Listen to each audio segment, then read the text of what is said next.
2 years ago, on a regular Tuesday afternoon in July, my grandson Caleb, 4 years old, full of energy the way only a 4-year-old can be, grabbed my hand in the backyard and said, "Grandpa, let's race to the fence."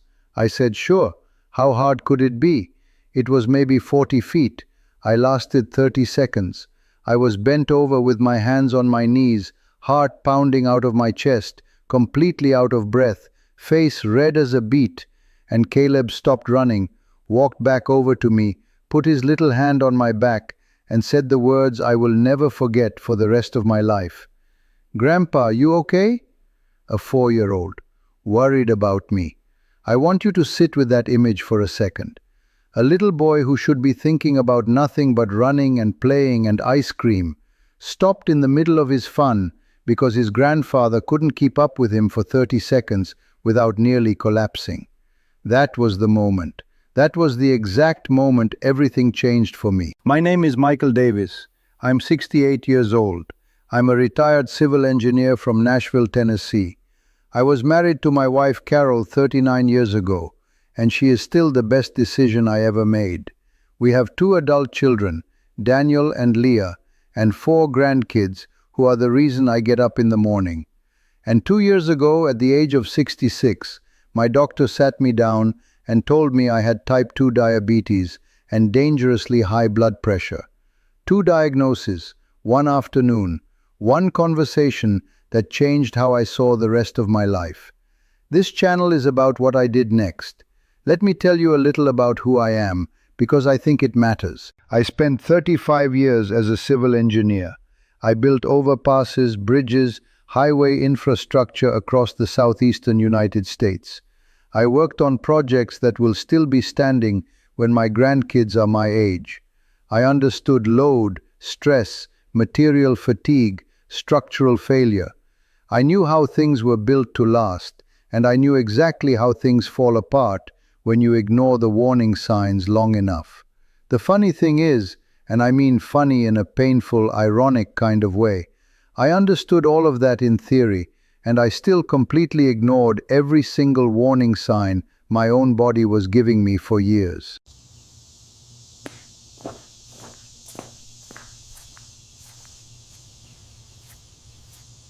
At 66, I was 40 pounds overweight. I had a gut that showed up to every room about 3 seconds before the rest of me did. I got winded walking up the stairs. I was tired all the time. My knees ached. My lower back was a constant complaint. I'd go to the doctor. They'd add another number to my chart. Cholesterol a little high, blood pressure a little high, blood sugar a little high. And I'd nod, say I'll watch my diet, and go home and eat biscuits.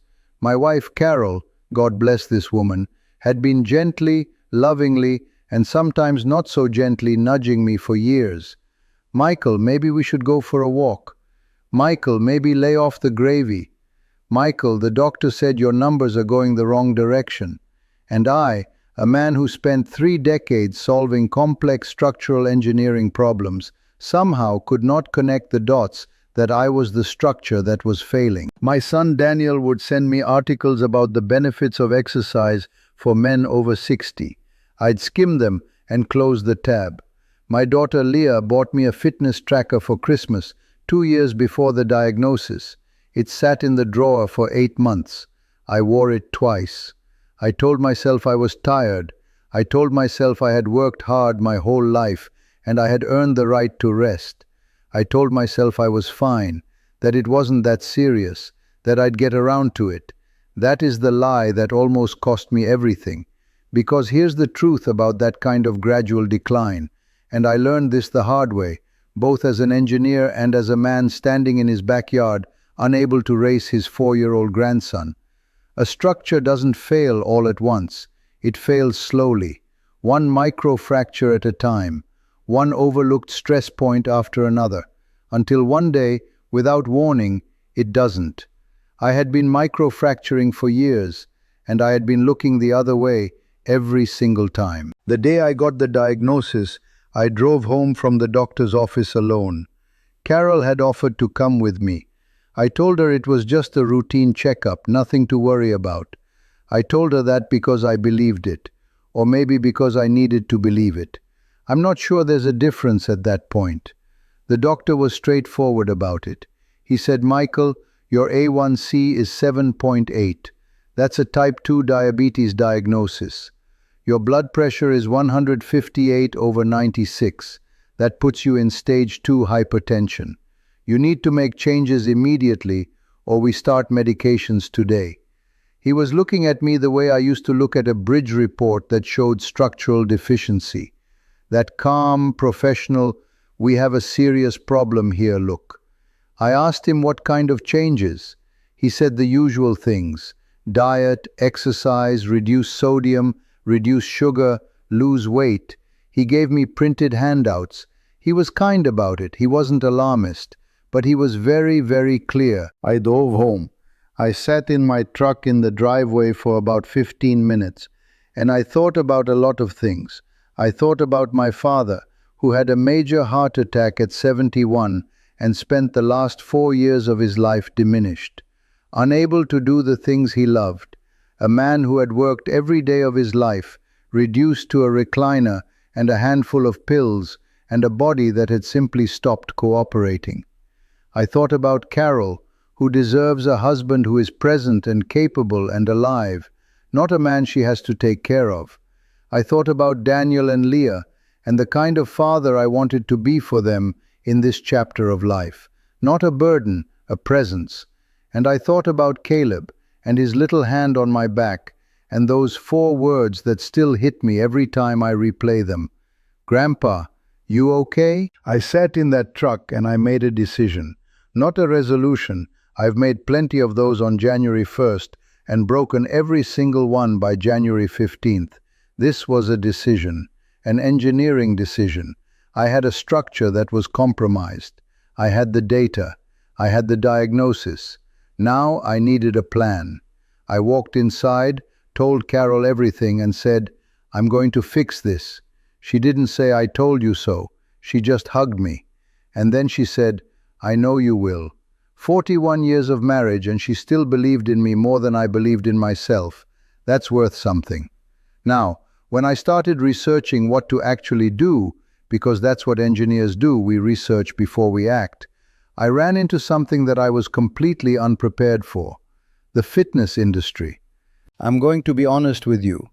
I went down that rabbit hole on YouTube, and I came back up 3 hours later, feeling more confused and more overwhelmed than when I started. And I used to calculate load distribution on suspension bridges. I am not a man who is easily confused. But the fitness world, especially online, it is a carnival. It is loud, it is contradictory, and it is almost entirely designed to sell you something.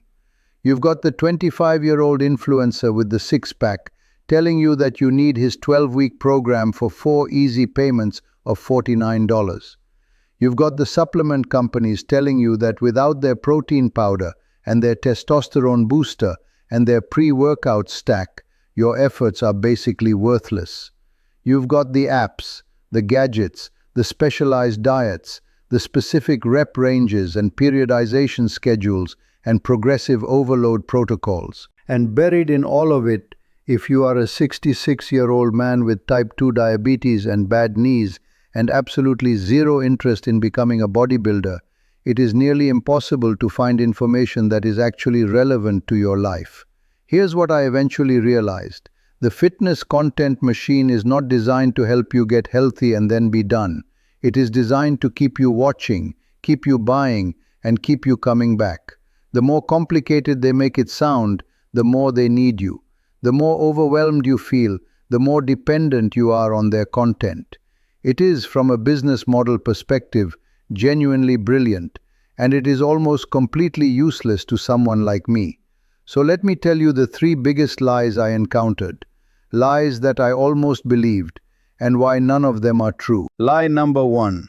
You need a gym. You don't. I have not set foot in a gym since I was in my 30s. Everything I've done has been done in my house, in my backyard, and occasionally on the sidewalk in front of my house. A $40 pull-up bar from the hardware store. a $25 set of resistance bands. That is the entire equipment budget. That's it. Lie number 2. You need to work out for hours. You don't. I spend 10 minutes 3 times a week doing focused body weight exercises. Not an hour, not 45 minutes, 10 minutes, 3 times a week. That is 30 minutes of exercise per week. If you cannot find 30 minutes per week to invest in your own health, I would respectfully suggest that you examine your priorities. Lie number 3. Results take forever. They don't. Within 90 days of starting my program, 90 days, my doctor cut one of my medications in half. My A1C dropped from 7.8 to 6.1. My blood pressure normalized. I had lost 22 pounds. 90 days, 3 months. That is a quarter of a year. The same amount of time it takes a construction project to pour a foundation. In 90 days, I built a new foundation. All right, let me tell you exactly what I did. Not a teaser, not a subscribe to find out. Right here, right now, the actual framework. Because one of the things that drove me absolutely crazy about the fitness content I consumed was how much of it was designed to withhold information. To dangle the answer just out of reach so that you'd watch the next video and the next one and subscribe and buy the program. I'm not doing that. I'm 68 years old. I don't have time for games, and neither do you. The framework has 3 components.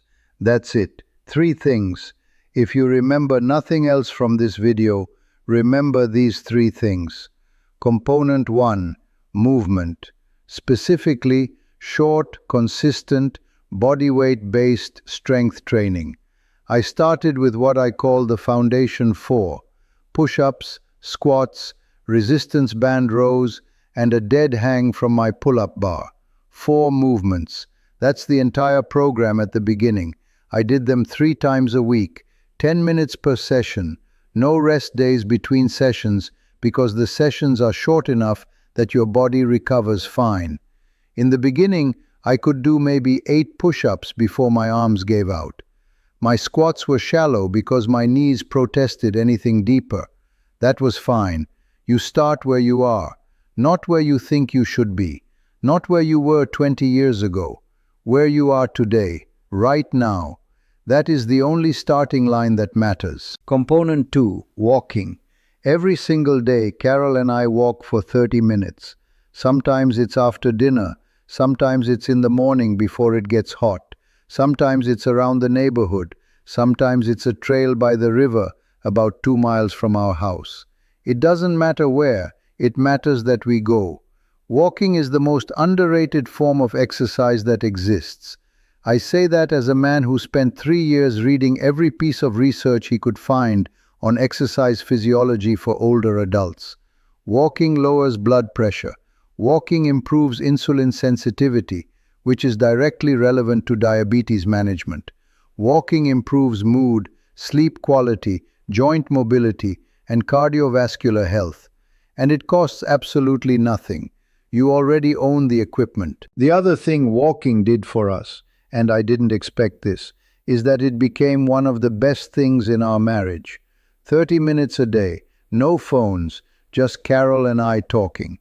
About the kids, about the grandkids, about whatever we saw on the walk, about nothing important at all. It gave us something we didn't know we were missing. Component 3, food.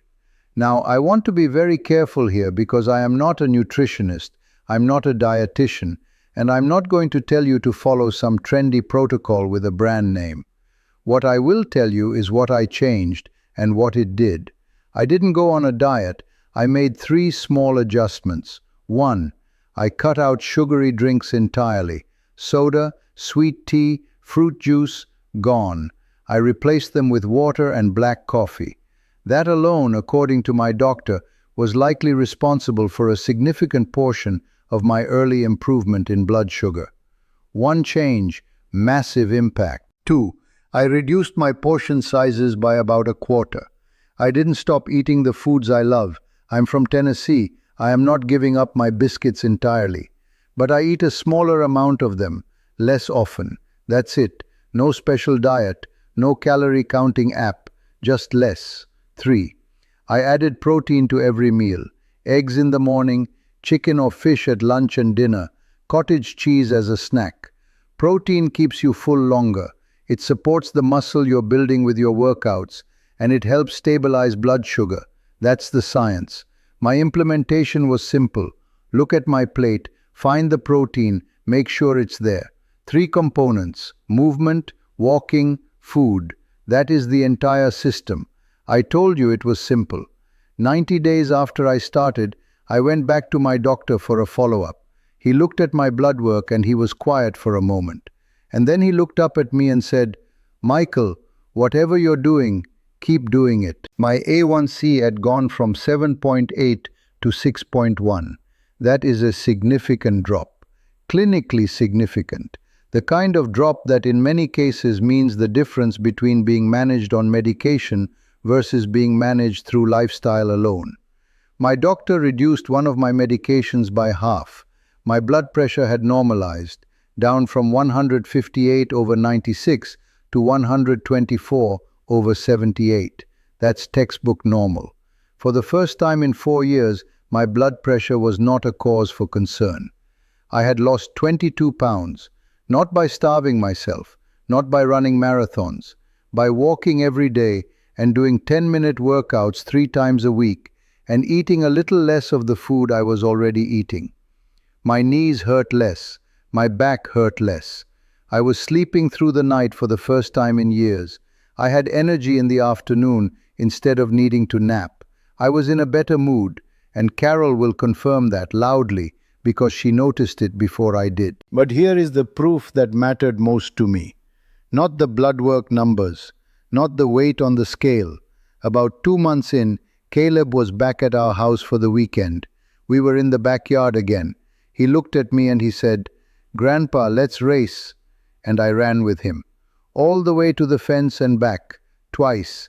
He was delighted. He screamed and laughed and wanted to do it again. I was breathing hard at the end. I'm 68, not 28. But I was there. I was present. I was capable. I was the grandfather I wanted to be. That is the only metric that has ever truly mattered to me. Being present for the people I love. Having a body that allows me to show up. I want to be very clear about who this channel is for, because I think clarity here matters. This channel is for men, specifically men over 60. Men who are where I was 2 years ago. Men who have let themselves go a little or a lot. Men who are dealing with the kind of diagnoses that come with age, diabetes, high blood pressure, high cholesterol, bad knees, bad backs. Men who are retired or close to it, who have spent their whole lives showing up for their careers and their families, and somewhere along the way forgot to show up for themselves. This channel is for the man who watched his doctor add one more number to his chart and nodded and went home and didn't do anything about it. This channel is for the man who is tired of being tired. This channel is for the man who has grandkids or children or a spouse or a purpose that he wants to be present for. Really present, not watching from the recliner, not winded on the stairs, present, capable, alive. Now, and I want to be honest about this, I am not a doctor. I am not a certified personal trainer. I have no formal qualifications in nutrition or exercise science. I have a degree in civil engineering, 35 years of professional experience, and a deep personal commitment to figuring out what works through research and experimentation and honest observation of my own results. Everything I share here is what I personally did and what personally worked for me. Your situation is different from mine. Your body is different. Your medical history is different. Before you start any exercise program, especially if you have existing health conditions, please talk to your doctor. Tell them what you're planning. Get their input. This is not a liability disclaimer. This is genuine advice from a man who cares about you making it to the other side of this in better shape than you started. I will also say this. Everything I share here is free. There are no programs to buy. There are no supplements I'm going to push on you. There are no apps, no merchandise, no paid tiers. I am a retired engineer with a pull-up bar in his home office and a wife who walks with him every night. I have no financial interest in whether you watch this channel or not. What I have is a story, a method that worked, and a genuine desire to share both with men who are where I was. That's it. That's the whole business model. There isn't one. Over the next several videos, I'm going to walk you through every single thing I did, in detail, in order, starting from day one, when I could barely do 8 push-ups, all the way through to where I am today. In the next video, I'm going to show you day one of the program, exactly what I did, exactly how I did it, what the foundation 4 exercises are, how to do them correctly even if you haven't exercised in years, how to modify them if your knees or shoulders or back give you trouble, and how to build the habit so that it actually sticks this time. I'll film the workout with me. You'll do it alongside me. 10 minutes, that's all I'm asking. After that, we're going to talk about food, not a diet, not a protocol, a practical, realistic conversation about how I changed my eating without giving up the foods I love and without ever opening a calorie-counting app. Then we're going to talk about the mental side of this, because here's something nobody in the fitness world ever talks about. The hardest part of getting healthy at 68 isn't the physical work. The physical work is actually the easy part once you get started. The hard part is the internal resistance. The voice that says you're too old, too far gone, too out of shape to start. The shame of being in this position in the first place. The fear of starting something and failing. I'm going to talk about all of it because I felt all of it, and I don't want you to feel like you're alone in it. I want to end this video the way I sat in my truck at the end of that doctor's visit.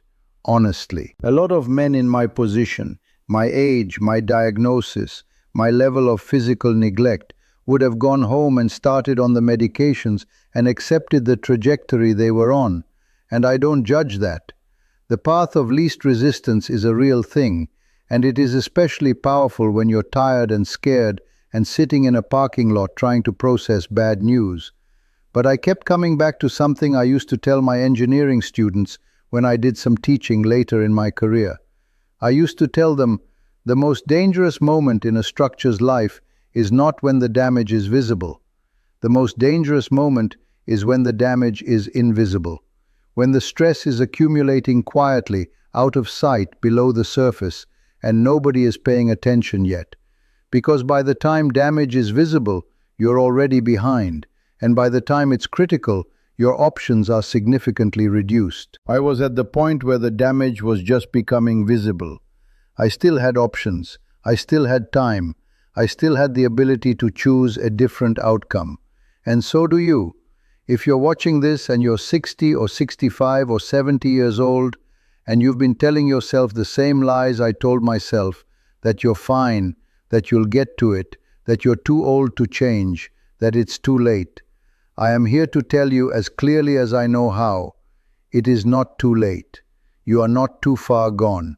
Your body is not done with you, but it is asking you, the way Caleb asked me, gently, with a 4-year-old's hand on your back. It is asking you, are you okay? And the question underneath that question is, are you going to do something about it? The bridges I spent 35 years building will stand long after I'm gone. That's something I'm proud of. But I am prouder of the fact that I got to race my grandson to the fence, that I got to see the look on his face when we crossed the finish line together, that Carol still reaches for my hand when we walk. That is the structure worth building. Your health, your strength, your presence, for the people who need you to show up. Subscribe, hit the notification bell so you don't miss the next video. We are starting day one together. Leave a comment below and tell me one thing. What's your reason? Who are you doing this for? Write it down. I read every single comment. And share this video with a man you know who needs to hear it. Because I promise you, you know at least one. I'm Michael Davis. Let's build something that lasts.